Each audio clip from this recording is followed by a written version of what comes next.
David, just a couple from me. Great performance there. Just talk us through the first round, because it seemed towards the second half of the first round you managed to get him down to the ground and impose your will. And then in the second round it seemed like you took him down again and you knew you had the advantage there. Was that just an adjustment that you made during the fight, or was that your game plan going into it? Definitely, man. Like, he was doing good stuff on game. When I had his back, he was making sure that I stayed on the bottom. I was the one carrying his weight. He was able to defend the choke from that position very well, so it was kind of like it was more like okay, this is going to be a 10-9 to me, but I'm not going to get anything significant from it. So I started the second round like, right, let's do some damage with the striking. But he clocked me first. And I'm like, God damn it, I better get in there and wrestle. Come on. And then you just talked about there, obviously, the journey. You're a long way from home. It's a long journey. Obviously, the delay in your flights and your travel plans and everything, did that have an effect on your performance there? Or do you think you were just okay? You were just normal? I don't know if it had an effect on my performance. I honestly don't care. It was just unfortunate circumstances, man. But again, like I said previously, it's a privilege to take part in the sport. It's a privilege to come halfway around the world and fight, type thing. And I love my job. I love being in there. Win, lose or draw, but like win is pretty damn sweet, if I'm honest.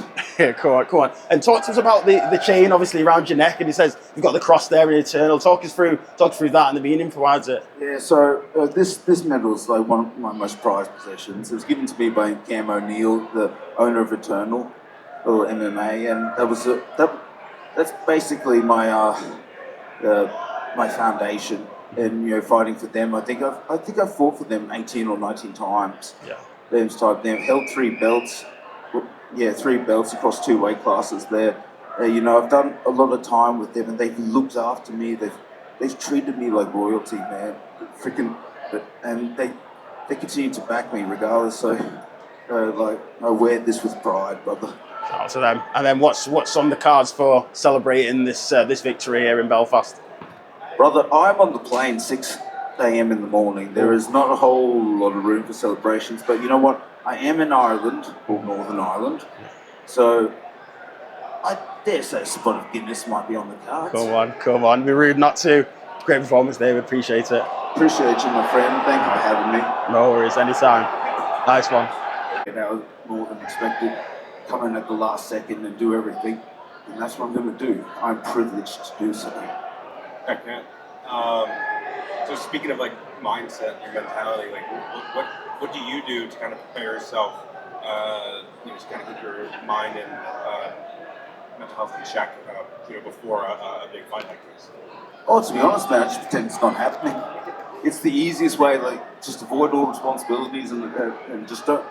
My problem is I tend to overthink things. I tend to make things much more heavier than what they actually are. So if I go the opposite direction, I just pretend, hey, you know what? I'm just going in to have a sparring match or something like that. I just find ways to just take the pressure edge off. Because I'm like, well, what the heck? I'm going in doing what I love. Why do I got to feel like stressed out about it at the same time? Okay.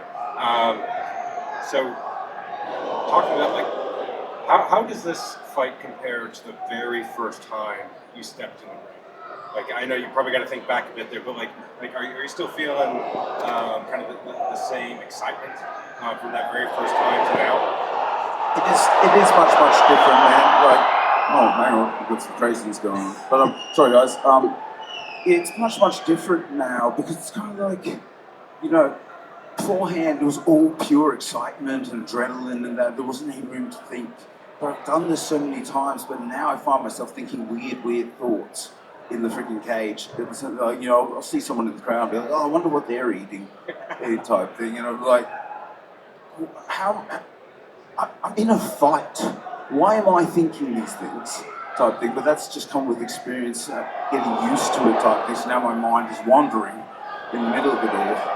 So it's almost like another day in the office these days, It is another day in the office, brother, but goddamn, I love my job. Excellent. So one of the things I like to do is talk about getting the next generation involved.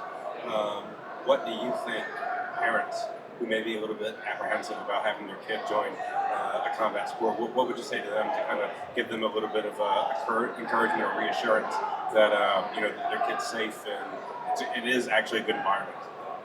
Trust me, like, the one thing I could say to assure them is, like, as long as they pick out a good gym with like decent people and coaches and stuff, like, at the very least, if your child doesn't do anything successful in combat sports, they are at least going to be around a good bunch of people and form lifelong friendships. That is a very important component, and that's what a lot of my training partners and my own students benefit from. They don't have any they don't have any competitive aspirations, but they just get a mental health boost from training with us. Thank you. I appreciate your time, and I'm happy. Congratulations again. Thank you, brother.